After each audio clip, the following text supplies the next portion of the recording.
Hey, Goblin Horde. I am the Goblin King, and I'm back, baby.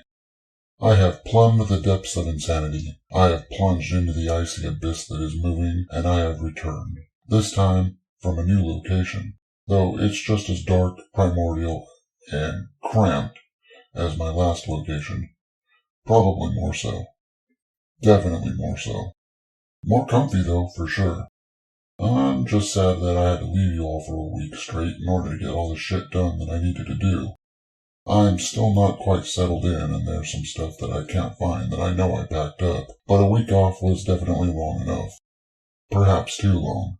I know I missed out on some great video opportunities. With that said, I'm going to go ahead and give you all some news you may have missed, something that dropped over the weekend. A story that touches on one of those things which makes me quite angry, annoyed, and pissed off. Yes, those are different things. So, let's talk about somebody making shitty claims about D&D. Now, this is coming from good old reliable Bounding into Comics. Like I said, we got more incoming stupidity in the world of tabletop RPGs, specifically D&D, because these cultural vandals cannot possibly just come into a hobby and enjoy it and leave well enough alone. No. These pussbags absolutely have to come into the hobby in order to destroy it, which is why I have become a giant fan of gatekeeping in recent years. So this brainlet named Clayton Whittle recently dropped a load of bullshit on the website for the North American Simulation and Gaming Association about how Dungeons Dragons promotes, quote, race essentialism. As an aside, I just looked up essentialism because my doc program was marking it as wrong, and it is in the dictionary. Funny thing though was the top searches. Woman was number 2 before I took that screenshot. Anyway, as you can see here, this chode wrote his own little article full of bullshit, which basically states that because D&D gives adjustments to a character's core traits based upon their race, that it promotes this idea of race essentialism he seems keen to push. From what I can gather, this idea that he's pushing seems to entail the basic ideas of eugenics and the horrible shit that stemmed from. The idea that a person can be biologically superior or inferior based upon their race. Now, I'll give him that if you only look at the surface level of D&D, it can, indeed, sort of seem like that, if you're an idiot. Which this guy clearly is. He draws this conclusion based on the fact that certain races within the D&D core books gain bonuses to their core traits based solely upon their race. There's one pertinent little fact that this dipshit seems to have overlooked. D&D races aren't actually races. They are really not. They are, in fact, different species entirely. Much like the aliens in Star Trek. They may look amazingly human, but they aren't. Differing species can and do possess different biological traits depending upon their environment. You can observe this in our own world. Many species, for instance, are far stronger than humans. Chimpanzees, though smaller, are about twice as strong as a human male. Even within the human species itself, biological differences exist, which makes the human male more suited to physical tasks than the human female. As well, the cultural values and the tasks that the culture places a higher value on would very much impact core statistical traits such as strength or hand-eye coordination or range of motion.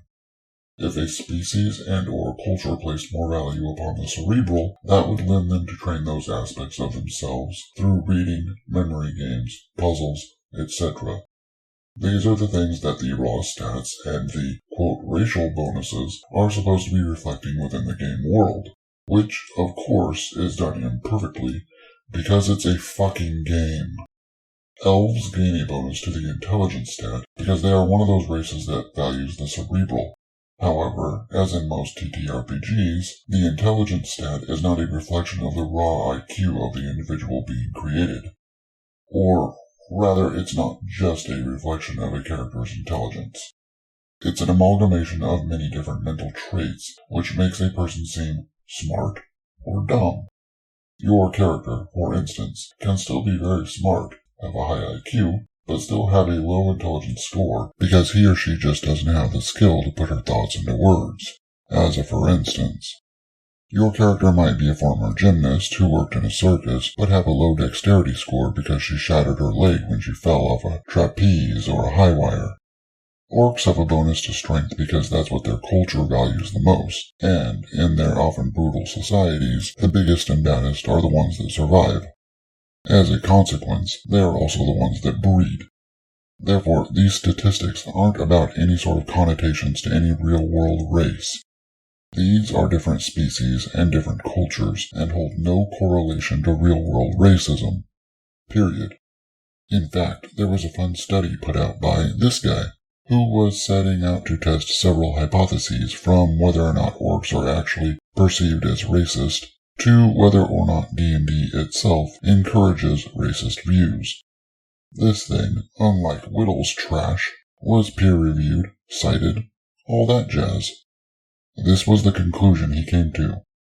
Quote, in conclusion, the current data did not meet either criteria, e.g. association with ethnocentrism or consensus of opinion, for considering D&D depictions of orcs to be problematic.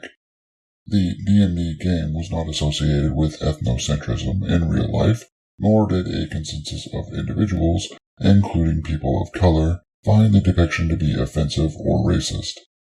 It appears that, if we are serious about addressing race issues in the United States and internationally, focusing on monster depictions in the D&D game may not be the most fruitful avenue. Unquote.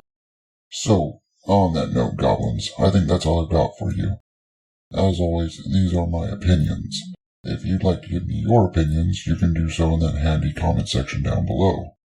While you're down there, maybe you can find Clayton Whittle's brain. If you want to join the Viridian Horde, you can do so by crushing those like and subscribe buttons, like a goblin. I'll see you all tomorrow for another pop culture enema. See you then. Late.